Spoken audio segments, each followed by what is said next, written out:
لاہور میں اس وقت بسنت کا جادو سر چڑھ کر بول رہا ہے۔ میں پنجاب کے عوام کو یہ خوشخبری دینا چاہ رہی ہوں کہ پہلی بار government sponsored government organised Basant ہم کرنے جا رہے ہیں۔ جو مریم نواز نے کر دیا نا لاہوریوں کے لیے، اخیر ہی کر دیا ہے۔ اس سے پہلے کبھی کسی نے نہیں سوچا۔ ہم نے 20 سال انتظار کیا، 20 سال۔ ہمارا کلچر کیا ہے؟ یہاں پہ نہ بچوں کی تفریح ہے، نہ عورتوں کی، نہ مردوں کی، بسنت سب کا ایونٹ۔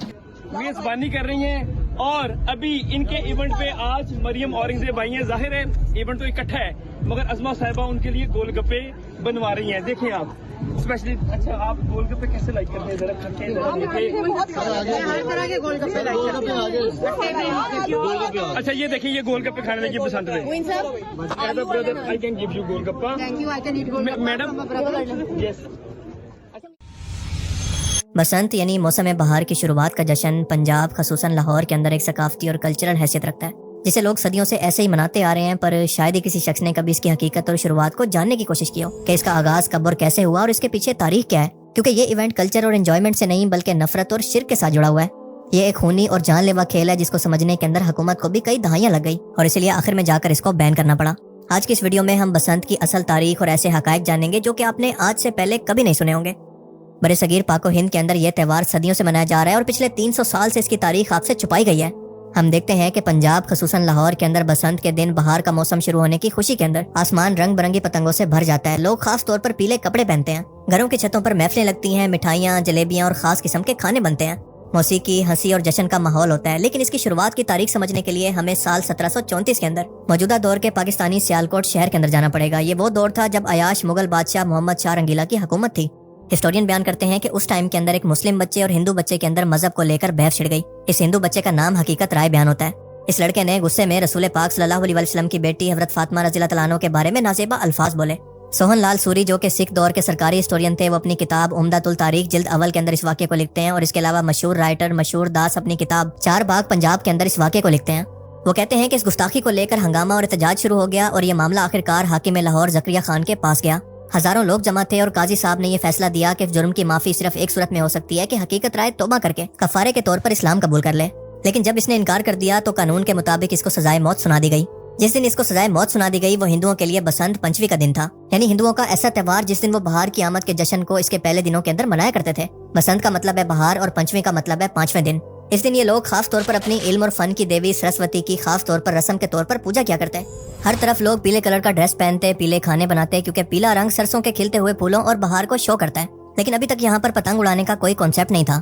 پر سال 1741 کے اندر حقیقت رائے کی موت کے بعد سوگ کے طور پر پہلی بار ہندو برادری نے اس کی یاد کے اندر اس کو ٹریبیوٹ دینے کے لیے آسمان کے اندر پتنگیں اڑانا شروع کی، یہ سوچ کر کہ حقیقت رائے کی روح اس فیصلے کے بعد آسمان کے اندر اس طرح سے آزاد گھوم رہی ہے جیسے یہ پتنگ۔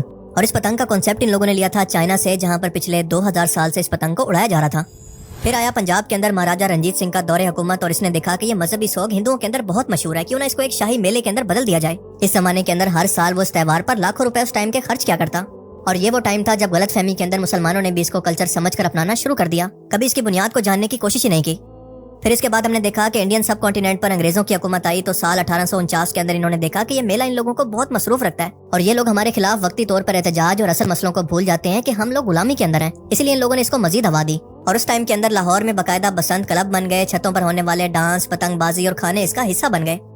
سال 1947 کے اندر جب پاکستان بنا تو یہاں پر آنے والے لوگ اپنے مال اور خاندان کے ساتھ اس ہندو رسم کو بھی اپنے ساتھ لے کر آئے، اور پھر آہستہ آہستہ اس تہوار نے اپنا اصل خونی کھیل شروع کیا، کیونکہ ہر سال کیمیکل ڈور کی وجہ سے سینکڑوں ہزاروں لوگوں کی موت ہونے لگی، کیونکہ ڈور چاہے کیمیکل کی ہو یا پھر اس کے بغیر، جب بھی اس ڈور پر ٹینشن آتی ہے یعنی آسمان کی بلندی کے اندر موجود پتنگ اس پر دباؤ اور ٹینشن ڈالتی ہے تو اس ڈور کو آری کی طرح تیز اور جان لیوا بنا دیتی ہے جو کہ گلے کاٹ سکتی ہے۔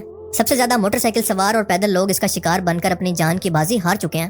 اس لیے حقیقت میں یہ کوئی تہوار نہیں ہے بلکہ سیدھا سادہ قتل ہے، کیونکہ نہ جانے کتنے معصوم بے قصور لوگ اس تہوار کی بھینٹ چڑھ چکے ہیں۔ بچے پتنگ لوٹتے ہوئے سڑکوں پر حادثے کا شکار ہو کر چھتوں سے گر کر اپنی جان گنوا چکے ہیں، ایون کہ آسمان کے اندر موجود پرندے بھی کئی بار اس ڈور سے کٹ کر مر جاتے ہیں۔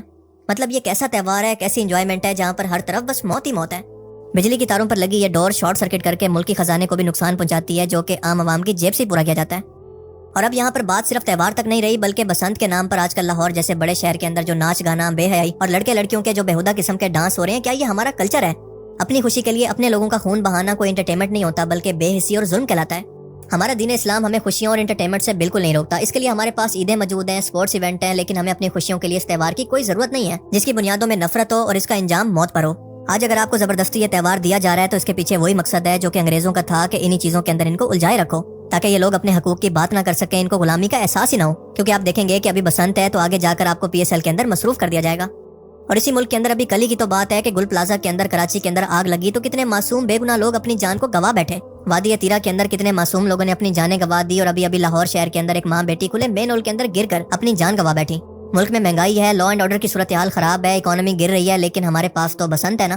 ان تمام مین چیزوں سے توجہ ہٹا کر آج پھر وہی منظر ہے کہ سڑکوں پر موٹر سائیکلیں نہیں بلکہ موت کے موبائل نظر آتے ہیں. لوگوں نے اپنی بائکس پر لوہے کی سلاخیں اور پائپ باندھ رکھے ہیں جیسے یہ کوئی شہر نہ ہو بلکہ جنگل کا قانون ہو. کسی کے گلے پر ڈور پھرے, کسی کی گردن کٹے, کسی کا چہرہ خراب ہو, کسی کو کوئی پرواہ نہیں. یہ کوئی کھیل نہیں ہے, نہ کوئی شوق ہے, نہ کوئی روایت ہے, بلکہ یہ سیدھا سیدھا عوام کی جانوں سے کھیلنے کی اجازت ہے. اور بظاہر حکومت کا پیغام بالکل واضح ہے کہ انسانی جان سستی ہے لیکن حکمرانوں کی مرضی مہنگی ہے. کیونکہ جب ریاست خود آنکھیں بند کر لے تو کوئی حادثے نہیں ہوتے بلکہ لاپرواہی کو ہی پالیسی بنا دیا جاتا ہے. اور پھر ہر مرنے والا صرف ایک خبر نہیں ہوتا بلکہ اس نظام پر ایک سوالیہ نشان بھی ہوتا ہے. بسنت کوئی تہوار نہیں ہے بلکہ یہ ہمارے اجتماعی ضمیر کا امتحان ہے, لیکن افسوس کہ ہم ہر سال یہ امتحان انسانی جانوں کی قیمت پر ہار جاتے ہیں. باقی آپ اس ویڈیو کے بارے میں کیا سوچتے ہیں, اپنی قیمتی رائے کا اظہار کمنٹ سیکشن میں ضرور کیجیے گا. Thanks for watching this video. اللہ حافظ.